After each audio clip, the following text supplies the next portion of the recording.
Hello, and welcome back. I am the Ashen Storyteller, and today we will be continuing with Chapter 2 of Treasure Island. Chapter 2. Black Dog appears and disappears. It was not very long after this that there occurred the first of the mysterious events that rid us at last of the captain, though not, as you will see, of his affairs. It was a bitter cold winter, with long hard frosts and heavy gales, and it was plain from the first that my poor father was little likely to see the spring. He sank daily, and my mother and I had all the inn upon our hands, and were kept busy enough without paying much regard to our unpleasant guest. It was one January morning, very early, a pinching, frosty morning, the cove all grey with hoarfrost, the ripple lapping softly on the stones, the sun still low and only touching the hilltops and shining far to seaward. The captain had risen earlier than usual and set down the beach, his cutlass swinging under the broad skirts of the old blue coat, his brass telescope under his arm, his hat tilted back upon his head.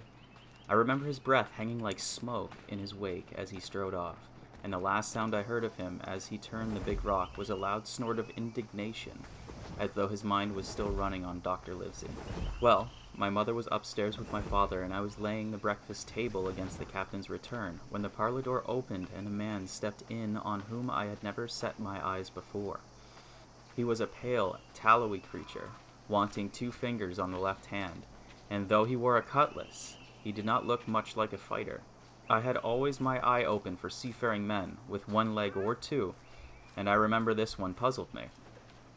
He was not sailorly, and yet he had a smack of the sea about him.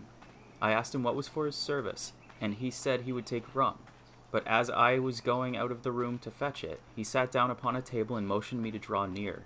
I paused where I was, with my napkin in my hand. "Come here, sonny. Come nearer here." I took a step nearer.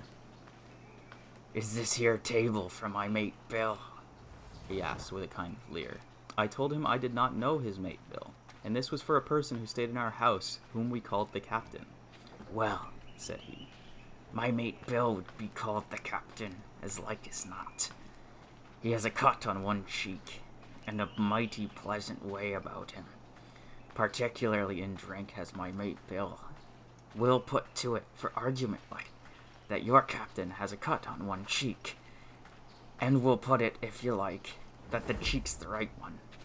Ah, well, I told you. Now, is my mate Bill in this here house?" I told him he was out walking. "Which way, sonny?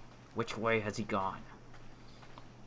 And when I had pointed out the rock and told him how the captain was likely to return and how soon, and answered a few other questions, "Ah, this'll be as good as drink to my mate Bill." The expression on his face as he said these words was not at all pleasant, and I had my own reasons for thinking that the stranger was mistaken, even supposing he meant what he said. And it was no affair of mine, I thought, and besides, it was difficult to know what to do. The stranger kept hanging about just inside the inn door, peering around the corner like a cat, waiting for a mouse. Once I stepped out myself into the road, but he immediately called me back, and as I did not obey quick enough for his fancy, a most horrible change came over his tallowy face, and he ordered me in with an oath that made me jump. As soon as I was back again, he returned to his former manner, half fawning, half sneering, patted me on the shoulder, told me I was a good boy, and he was taking quite a fancy to me. "I have a son of my own," said he, "as like as 2 blocks, and he's all the pride of my heart. But the great thing for boys is discipline, sonny, discipline. Now, if you had sailed along with Bill, stood there to be spoke to twice, not you. But that was never Bill's way, nor the way of sich a sailors with him. And here, sure enough, is my mate Bill, with a spyglass under his arm, bless his old heart, to be sure. You and me'll just go back into the parlor, sonny, and get behind the door, and we'll give Bill a little surprise. Bless his heart, I say again." So saying, the stranger backed along with me into the parlor and put me behind him in the corner so that we were both hidden by the open door.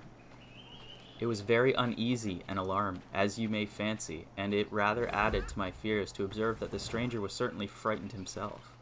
He cleared the hilt of his cutlass and loosened the blade in the sheath, and all the time we were waiting there he kept swallowing, as if he felt what we used to call a lump in the throat. At last in strode the captain, slammed the door behind him without looking to the right or left, marched straight across the room to where his breakfast awaited him. Bill, said the stranger in a voice that I thought he had tried to make big and bold. The captain spun around on his heel and fronted us. All the brown had gone out of his face, and even his nose was blue. He had the look of a man who sees a ghost, or an evil one, or something worse, if anything can be, and upon my word, I felt sorry to see him all in a moment turn so old and sick. Come, Bill, you know me. You know an old shipmate, Bill, surely, said the stranger. The captain made a sort of gasp. Black Dog, said he. And who else? Returned the other, getting more at his ease. Black Dog as ever was. Come for to see his old shipmate Billy at the Admiral Benbow Inn.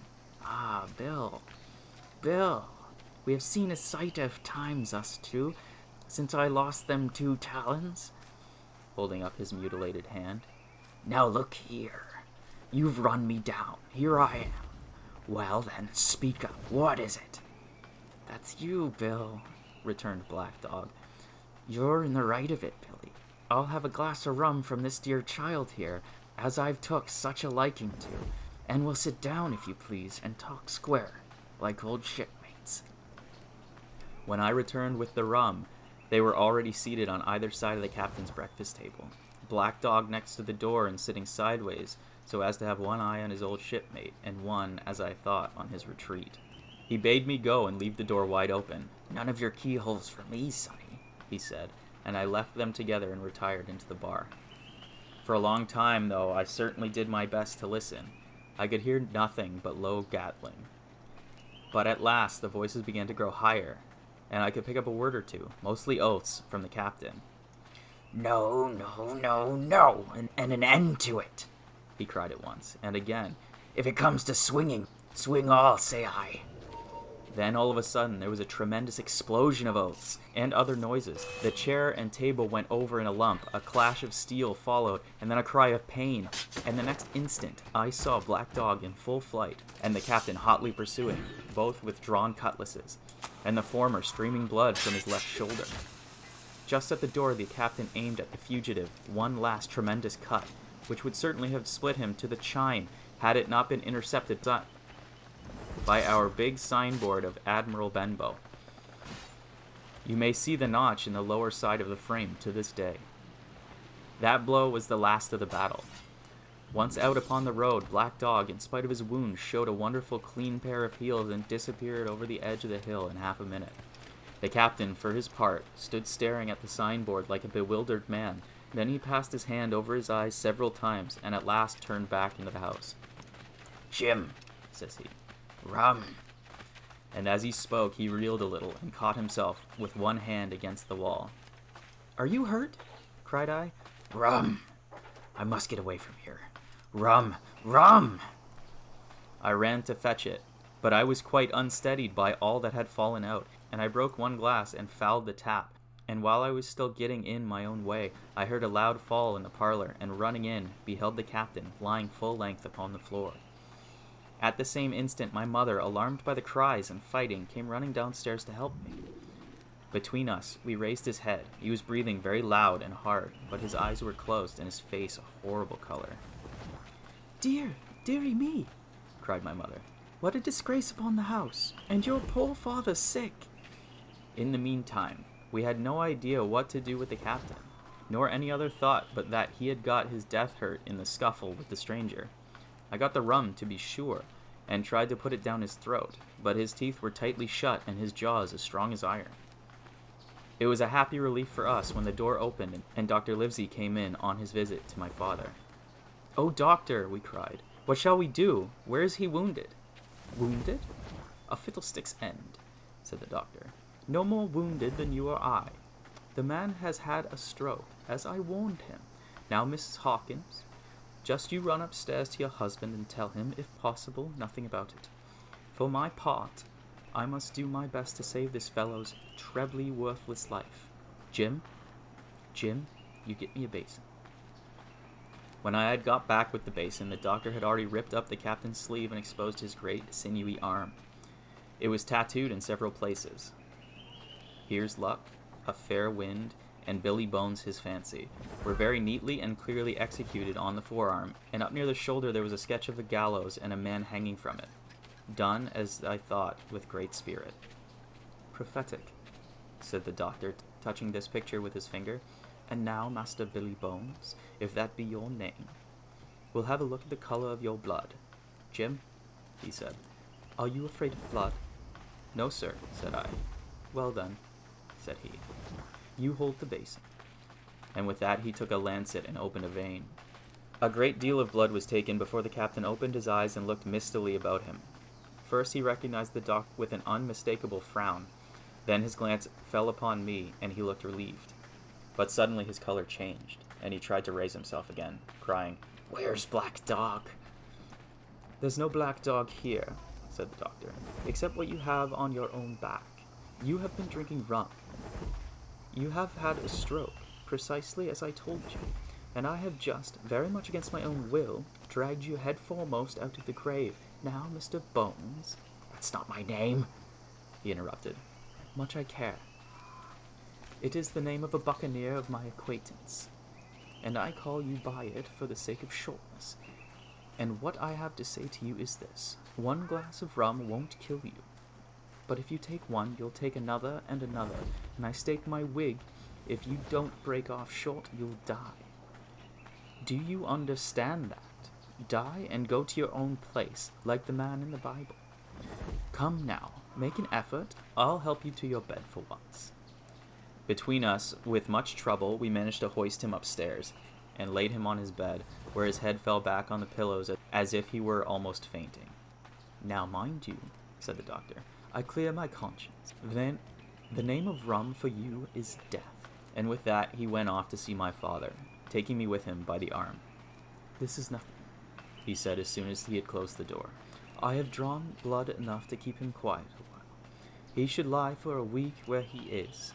That is the best thing for him and you, but another stroke would settle him." That's it for Chapter 2. Tune in next time for Chapter 3, The Black Spot.